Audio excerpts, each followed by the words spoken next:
Halo semua, welcome back to Yunus Education. Pada video kali ini kita akan membahas update tenaga honorer. Namun, sebelum itu, jangan lupa terus dukung channel ini dengan cara subscribe, like, komen dan share sebanyak-banyaknya. Oke baik langsung saja mari kita simak video berikut. Tahun 2023, menjadi saksi perubahan signifikan dalam landscape aparatur sipil negara di Indonesia.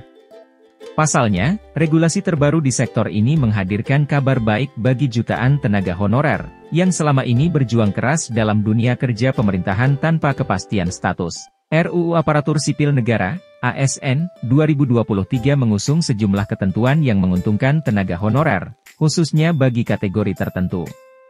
Berikut detail informasinya. Pada 3 Oktober 2023, UU ASN disahkan dalam sidang paripurna di DPR RI. Setelah menggantung sekian tahun, akhirnya UU ASN dinyatakan sah, dan bisa menjadi payung hukum atas para pegawai pemerintahan, khususnya honorer.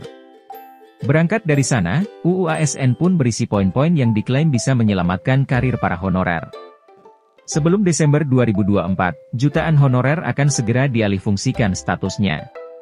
Namun, meski demikian, para honorer tak bisa serta-merta akan diangkat baik itu sebagai ASN maupun P3K.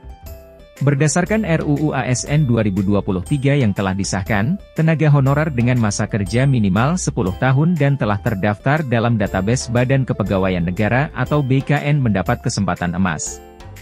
Mereka berhak mengikuti seleksi khusus untuk menjadi pegawai negeri sipil atau PNS tanpa melalui seleksi umum.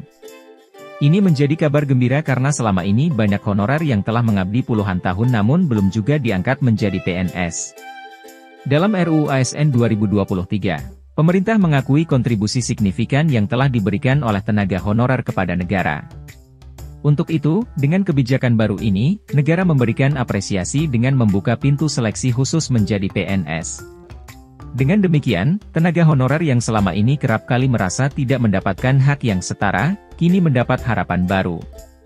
Meskipun mendapat kesempatan khusus, tenaga honorer tetap harus menjalani proses seleksi yang adil dan transparan. Ada serangkaian tahapan yang harus dilewati, mulai dari seleksi administrasi hingga ujian tertulis. Namun, yang membedakan adalah mereka hanya bersaing dengan sesama honorer dengan kriteria serupa, bukan dengan pelamar dari jalur umum. RUU ASN 2023 menjadi salah satu regulasi paling dinantikan dalam sektor kepegawaian. Mengapa? Karena aturan ini memberikan solusi atas problematika tenaga honorer yang telah berlarut-larut. Selain memberikan kesempatan menjadi PNS, RUU ini juga memberikan kepastian hukum, jaminan kesejahteraan, dan pengakuan atas jasa tenaga honorer. Dengan disahkannya RUU ASN 2023, harapan baru bagi tenaga honorer semakin nyata. Mereka yang telah lama mengabdi tapi selalu berada dalam bayang-bayang ketidakpastian, kini mendapat jaminan kepastian karir. Tentu saja, ini merupakan langkah maju yang sangat positif dalam sektor kepegawaian Indonesia. Bagi tenaga honorer, saatnya untuk mempersiapkan diri menghadapi seleksi dan memanfaatkan peluang emas ini demi masa depan. Sekian, semoga bermanfaat, dan sampai jumpa di video Yunus berikutnya.